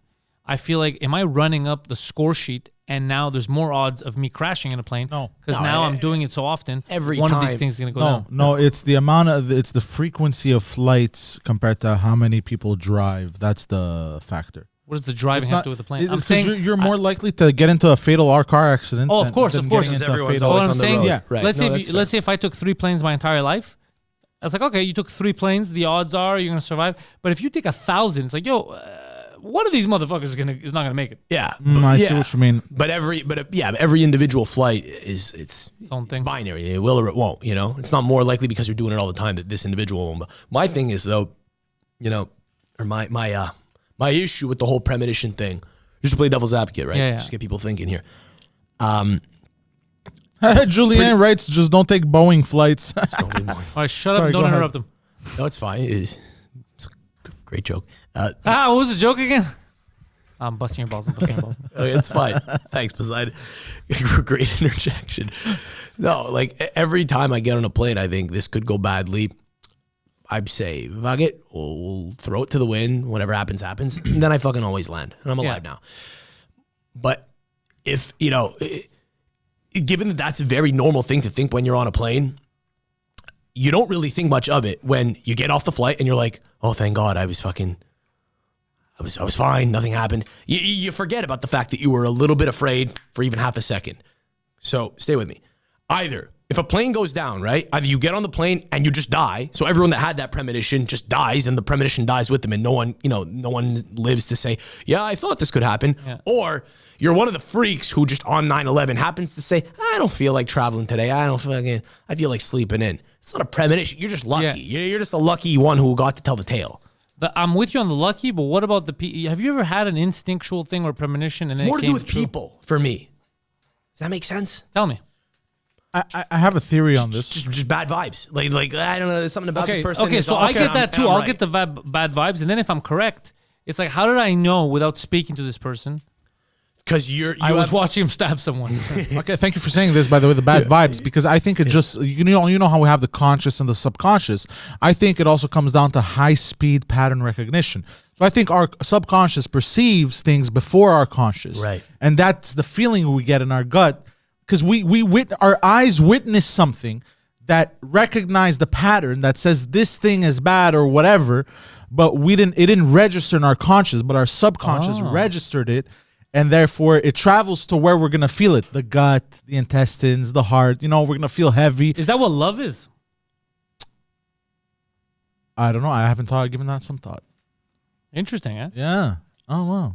It's also... Yeah, so I just think that gut feeling, I think it's high-speed pattern recognition, that the conscious is too slow to catch it, and the subconscious catches it. It's kind of like... Have you ever been in extreme emotional state? Yeah, sorry. No, you're good. The subconscious, that's how it communicates. All right, calm down, bro. That's how it communicates. Yeah. All right, Chris Ramsey. Fine. Not even Ramsey, at least would know what he's talking about. This guy's like, let me try to remember the most I can from that TikTok video. He knows what he's talking about. What do you mean Ramsey knows what he's talking about? To be fair, I've never the met stuff the that man. he talks about, like it's like the max amount of research you can do. He's doing it on it. He's interviewing the people who start like the remote viewing. When you say it like that, it sounds a little bro. It's the max amount of research you could do, bro. No, I mean, I don't do he went like, how do you want me to tell you? So the maximum amount of research that me and you could do as laymen is go on Wikipedia or go online. Sure. He went to the people who started the program in the CIA and interviewed them for his... Oh, okay. Oh, really? Like, what more can you do? I would watch that. Sorry, it's good. Area 52. Area 52. You were going to say something else. On YouTube. I was going to say, extreme emotion, like I'm sure you felt terror, you felt love in your life. Like actual love, like deep in love, and deep terror or sadness. Yeah, usually, well, especially in dreams, right? Deep sadness, yeah. When you lose someone, terror, dreams. Tell me. When you think you're going to die. I mean, you have these. And then you jump up. Dreams. Sometimes, yeah. Sometimes you just accept your death. Sometimes, yeah. Or just I don't know. Once, thought I was gonna have to engage with a guy who I thought was gonna mug me on the streets. I didn't, but like the guy approached me and I thought the way he was moving, I was like, all right, it's on. Gonna have to kick this guy. In real life or in a dream? No, it really happened. Okay. That was like just one time it's ever really happened where like terror kicks in. It was actually the first. I was telling Arthur about this the other day. Arthur Sim, funny comic. Very funny. Who's been on the pod. Like just it might have been Borgelli I was telling you this to. It doesn't really matter. But basically once I was in like I got off the subway in Queens and it was dark. It was like 2 a.m. I'd been out doing shows or something and there was no one on the street. Fucking cars, rats, no one, bro. And it's fucking some random guy in the dead of November, it's cold out, approaches me, and I'm like, all right, avoid this guy, right? Naturally, like, but I'm always head on a swivel, right? When you're in a dangerous city, quote unquote, you gotta fucking roll your shoulders back and not look like you fucking don't know what's going on. So I'm kind of making eye contact with this guy, and it looks like he's coming toward me. And like he's gonna maybe, I don't know, try to mug me. And again, something kicks in where I'm like, you feel terror. And I guess it was the first and only really time that I could think anyway, that comes to mind that I like really felt the fight or flight thing. And literally as he approached me, I thought, okay, it's on. Then nothing happened. He just kept walking. I don't know if he maybe fucking thought he would step on me or didn't, or maybe I misread it. I have a but question. for whatever reason, I thought it's on. So yeah, I felt. It's a long-winded way to say yeah. Poseidon has a question. I feel like I for know you. what the question is. Was this man black? There you go. How did I know? Is that premonition? Am I psychic? Pattern recognition. Is that a yes or no? No, he was in between. He was Latino. Ah, okay. Close. Middle ground. I was like, Vato, calm down. You see pattern recognition? I knew what he was going to ask. Before he popped up in my head, I go, Poseidon will ask the ethnicity of that young gentleman. You're right to ask. I'm happy I could say, hand to God, he was not. I feel like a better person for it. But no, it's like if you have a fucking apartment to rent and, you get Indian people reaching out and you just know you're a good Indian or you're one that's going to poop. You just know, like I've actually been doing this thing for the past like couple weeks where like I'm helping my buddy out with this like real estate business that he started and I'm helping him lease places for extra money. And I got to like be on the phone and qualify people. And when I got a good guy, I know. And when sometimes I get Indians on the phone, they tell me no Indians because a lot of them fucking suck. And Just a lot of them suck. A lot of them are like, I don't know, I'm wishy-washy, I don't have a high budget. And you know when it's that guy who's gonna poop, and you know other times it's like, okay, this guy's getting grants to school and he's There's a sharp. guy shitting in the stairs, and he's like, "Yeah, that was a bad call." You got to talk to him. Your premonition will tell you you're a good, and it's not because he's Indian that he's good or bad. He's a good or bad guy that happens to be Indian. But Yeah, you know, I'm with you're pattern recognizing. So That is so funny though. So you got to pre-approve people. I decide if they're worth pursuing or not because I'm fucking not stupid. I hear him on the phone. And I go, all right, and I say, very hot, slam dunk, go have a good time. He'll get us paid. Otherwise, give it a shot. Other times, I don't even fucking bother. He throws test questions. He's like, "Our toilet won't be working for the first month. Is that a problem?" The guy's Not a like, problem. "Not a Yeah, problem. It yeah, doesn't need to work yeah. at all." And he's like, "All right, you failed that test." See, you were asking me if I felt. That's hilarious. You were asking That's me a if I good felt. sketch, by the way. Yeah, it is. You were asking me if I've ever felt love or terror, and I gave you Yeah. a really long-winded answer. So the answer is yes. What were you building to? I was just building to those crazy emotional highs and lows, right? Yeah. You feel it physically. It's not just like emotional and psychological. You start feeling it, which I find interesting that we Love could for do that. sure. Sadness Love- for sure, yeah, where it's love like and a deep sadness. sadness where you're like, fucking nothing's fair. Or the terror, again, haven't felt it a lot, but in dreams, it's visceral. Yeah. And in that moment where I thought the guy was going to step on me, I was like, literally, fucking, Tense up. yeah, tense up. Here we It go. is amazing that we could have Because that. we also secrete different. Sorry, I cut you off again. No, I'm just saying, just the No, fact you're that having a something that conversation. comes from your conscious inside, Yeah. your deep subconscious ideas, thoughts, this imagination land that can manifest itself into something physical is pretty cool. Yeah. yeah. It's interesting. Yeah, well, you got to listen to your instincts, bro. Gotta I have a your question heart. for you guys. Have you guys ever in your dreams seen yourself dead? Probably. Yeah, probably. I don't know. I can't. 'Cause Like, it's if I can't remember a specific time to tell you, that's why. Because it happened to me recently and it's tripped me the fuck out. It didn't scare me. Was it food poisoning? No, one of What them got was I fell off the balcony. Would it be food poisoning? That's such a graphic way to die. And then one of them was I was driving and I hit a bulldozer. Oh fuck. And then I was having the out of body experience. I could see myself dead, And you're like, "Oh shit, I died." mangled. And in my dream, I'm like, "Yo, I'm fucking dead, bro." A lot of that is just, I think, fear is manifesting itself. Like last night. Probably scared of bulldozers. Last night, I had a dream that I went on a triple date with my girlfriend and two other couples. And I think the couples were comics. I don't remember who one of the couples was. It might have been Borgelli. The other one was Quinn Legue and his non-existent girlfriend. I think he has a girlfriend in real life, but I've never met her. So it was just some straw woman of a lady that I concocted. Yeah. And we went to Gibby's or like Burgundy Lion. We went to some restaurant and I started eating salmon. And I was like, fuck, I'm 48 hours into a fast. I got to restart. And I woke up.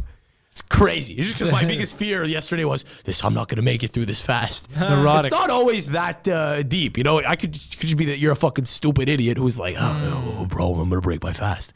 It's not always that. It's just your fears. Yeah. I think manifesting, bro. My you know? fears manifest a lot in my dreams, or also my hopes. Sometimes if I'm in a good mood, like I'll see the person or I'll see the event that put me in that mood, you know? So that'll happen too, which I want to get rid of. I want to be able to just dream, and I'm just a random dream. That has nothing to do with anything. I want to do that. You probably have that all the time. You just don't remember those. That's because they're not impactful. Yeah. The ones where like you're about to fucking get head or whatever, and it just you snap out of it. You're like, fuck, oh bro. god, you know. Yeah. The worst was when I lived with my cute. mother. All right, That's quite the sequitur. That's quite the And sequitur. I had Yo, so we're talking about getting head, right? Okay. It reminds so me of the time I was living with my mom. No, because I'd have like wet dreams, bro, and I'd hear her vacuuming or yelling in the kitchen. And He's that like, would there's wake only me one up. sucking that needs to happen here. It's not that fucking vacuum. And that would wake me up. I would wake up so fucking pissed. Yeah. No, it's infuriating when you wake up and you don't get there. Yeah. Yeah. Especially if someone wakes you up, you're mad at them. You cost me that opportunity because you can't Can't go back. You can't fuck that person in the real world. They may not even be a real person. It's just an opportunity to fuck. You're never gonna get that opportunity to fuck in the real world. It's a thing that doesn't exist. It's just a fabric of your imagination, and someone robbed you of that opportunity by waking you up. But there's something fascinating about that imagination that we could create stuff out of nothing. Like, what is, that vision that you have in your head? What is that? It exists somewhere. You're thinking about it. So it's existing somewhere. In this where it's fucking that's why I understand some people that get deep into this and they lose their minds, much as Chris is doing, because it's very hard to explain and it's an ethereal problem. Right. And you're kind of lost exploring this too, eh? Don't Yeah. forget. Probably doesn't hurt you though to as long as you don't get too into it and it defines your Personality. your personality or your worldview, your behavior constantly. But having a little bit of like having a quiet, you never admit this to your friends, but quietly you'll sit down and you'll say, all right, maybe some of the cringy shit I see on TikTok might help me. I'll try to manifest a little bit. I'll try to visualize. I think manifesting is important. What harm will it do? Besides make you delusional, I guess. But you kind of have to be delusional to, To think we're all going to make it out of this shit. right? Or to even just believe you'll have individually, success in a fucking in a risky endeavor, whatever that is. You're specifically talking about us. It could be starting a construction company, just believing it'll fucking work. How am I going to make payroll? Yeah, you have to believe. Yeah. I mean, it requires action a little bit too, though. You do have guys that are like, I believe it. Payroll will pay. No. Pay You itself, need I feel like you need a balance in everything. You got to have a bit of everything driving you. You know what I mean? Poseidon believes in the scales of life, and he set out to break those scales. But you're right, Poseidon. Everything is a balance. I'm very much big into that. The second things are a little off balance, I fucking freak out. I don't like it. I want balance in the force. Yeah.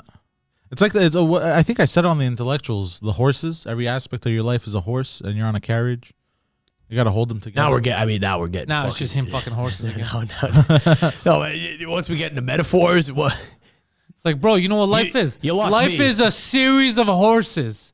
Someday you're the horse. It's the Greekest fucking. Someday you're the carriage. The Greekest analogy anyone's ever made. But sometimes you're a horse, and sometimes you're a mule. Yeah. Never let yourself become the goat. You're a donkey. because then you get fucked. Yeah, your uncle is gonna fuck that goat.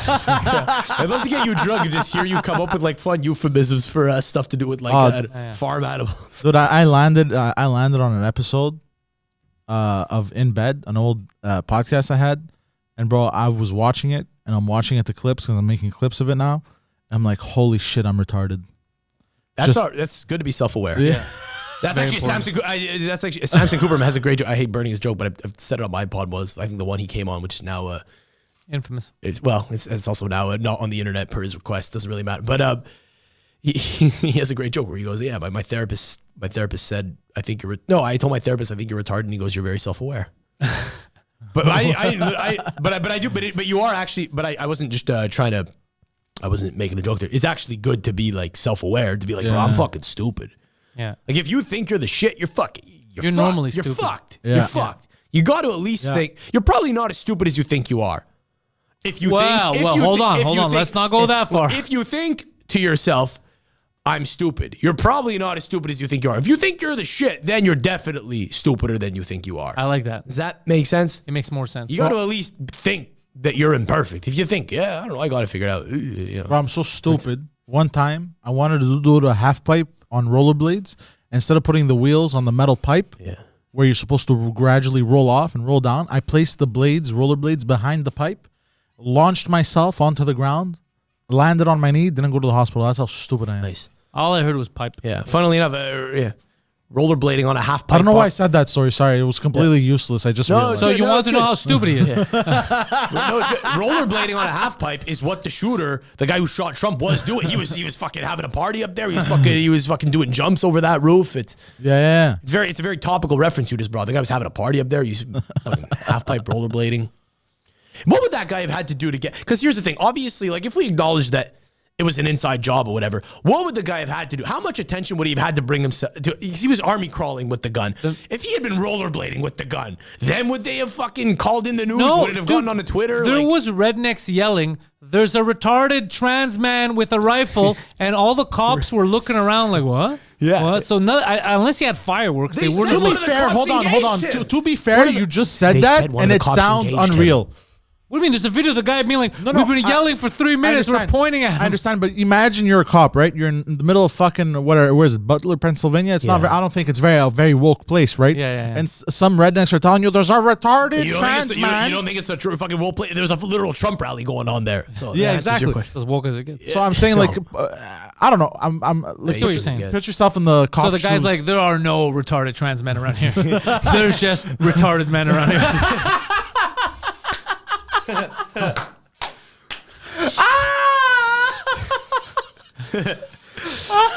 Don't try to trick me, Cletus. No, I think you had too much moonshine today. Yeah. And then here's the gunshot. He's like, ah, God damn it. That's my bad. My bad, guys. I wonder what he would have had to do, how much more attention he would have had to bring to himself. If he had started dancing, if he put on a dress, would they have if he started changing his shoes, like a little wardrobe change, what would he have had to do on the roof to get fucking shot? Yes, yeah, and he had a rifle, a large rifle. It wasn't like he had a handgun he hid Didn't until he he shot. assemble it on the roof They though or something? said that, I don't know, but they said that a cop engaged him. Well, if a cop engaged him, he wouldn't have taken a shot to the president. Apparently, a cop engaged him on the roof. I don't know what's true and what's not anymore. Yeah, he took 3 shots and then he shot him in the head.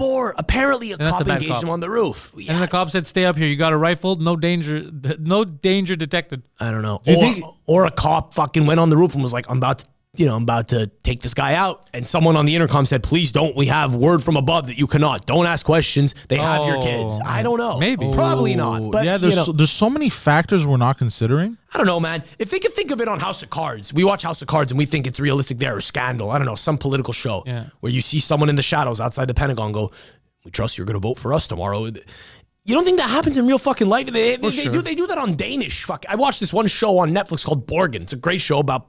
It's actually a great show if you're interested in European politics. Why the fuck are you watching Danish program? Because it's interesting. It's a good show. It talks. Sam, you're a fucking weirdo. No, bro. No, you're good. Yeah, I'm watching. Flugen, Guyven, Slugen has voted for McLugan. It's like, bro, what am I watching? Am I retarded? That's the whole first season. but no, like if you're interested in European politics and like just how much of an impact like having to do the coalition thing can stagnate things, or conversely make things happen. It's an interesting show. Even in that show, bro, it's in fucking Denmark. It's a country with a population I think smaller than Quebec. Okay, they're super racist too. Goddamn. Are they? They're pretty. Oh, the Scandinavians. Sounds like my place. Quietly, maybe. I got my buddy who moved to Norway. He came back after a couple of years. He was here in the summer. We were talking. God damn, Not dude, he was bad, telling eh? me. They let it fly? And he's not even a visible minority. He's an invisible minority. He's a Latino. Okay. But a white, and he's like, it is rough. He goes, they don't like anything that's not them, even if it looks like them. Yeah, he goes, they don't because like because it. they're so Really? hot. The only thing you'd want to fuck is another Scandinavian person. They're so fucking. Oh, that's all it perfect. is. Yeah, it's all sex related. Maybe, I don't know, but I'm saying even on Borgen, it's a small ass country, Denmark. They're still doing like fucking weird in the shadow shit. It's just human nature. That's gonna happen. So to say, oh, this is clearly what we're reading in the news. I mean, maybe not. I don't know, bro. Do you ever think somebody banged their sister or whatever, and then you see the sister and you're like, fuck, I get it. All right. Well, here's the thing. Patreon.com/Pantelis. Sam Adamo. Links are going to be in the description. Sam, where do you want them to follow you? You got the Calcio podcast talking about soccer and other WAP-related activities. What else you got? The Bordello on YouTube, formerly known as the Calcio Podcast. I'm trying to get away from football exclusively, but we talk about it a lot. We'll talk about the news if that's what's going on. What else do I want to talk about? I don't know. Just fucking tune into the pod. The Bordello podcast, bro. I don't know. And fucking follow me or don't. Follow him. Do whatever you want. And if Poseidon's following you guys, call the cops. Just for Laughs shows, 8:15 p.m. I'll be on stage Saturday night downtown. It is a free outdoor show. 9:15 Dane Cook. Sunday, I'll be on stage at 8:15, and then 9:15 will be Eliza Schlesinger. Nice. So you got stuff to do for free this weekend if you're in Montreal. If you see me or Poseidon, there's a sighting. Don't worry, Poseidon's down to take photos. Just ask him. He looks like a wild animal, but he's super polite. And one of the things he loves the most is meeting people that talk to him online, meeting fans, and he loves taking photos. He's actually very delightful in real life, and he normally doesn't smell as bad as he looks. Poseidon, can I ask, we've done an hour and a half. We're about to wrap this. What prompted you to just bring that up? Like, we're about to take this into the home stretch. Like, that's a whole rabbit hole. Are we just going to pretend that you didn't just say what you said? That's how I live my life. No, I get it. It's a bit, okay, yeah. It's a I don't know. thought. I don't know. I just thought about it. I just thought it would be funny to say that. What were we saying? We were talking about the Trump shooter, and you're like, hey, you ever see you a guys chick so said hot? He's something like, bro, you think people should be banging sisters like No, this is because you said no, because no, wait, hold on. You guys were talking about Norway and how they're racist and they just want to bang each other, and I thought like, While we were talking, for like 2 imagine minutes have such a hot sibling. Yeah, Like I get it. You're a lunatic. You're a lunatic, bro. there's gotta be a line in the sand, bro. No lines. Second cousin, maybe, I break all lines. Yeah, you think it, but you don't do it. I mean, just No, obviously, dude. I'm just fucking around. you have anything you want to plug, Poseidon? Redeem yourself. I think I'm gonna go plug my booty hole. God damn it, dude. Well, I'm if you're sorry, going to plug your booty hole, Poseidon69. Aerosetcompany.com. Use the promo code Pantelis. Get yourself 15% off butt plugs, handcuffs, and whatever they sell. Yeah. Thank you. Bye.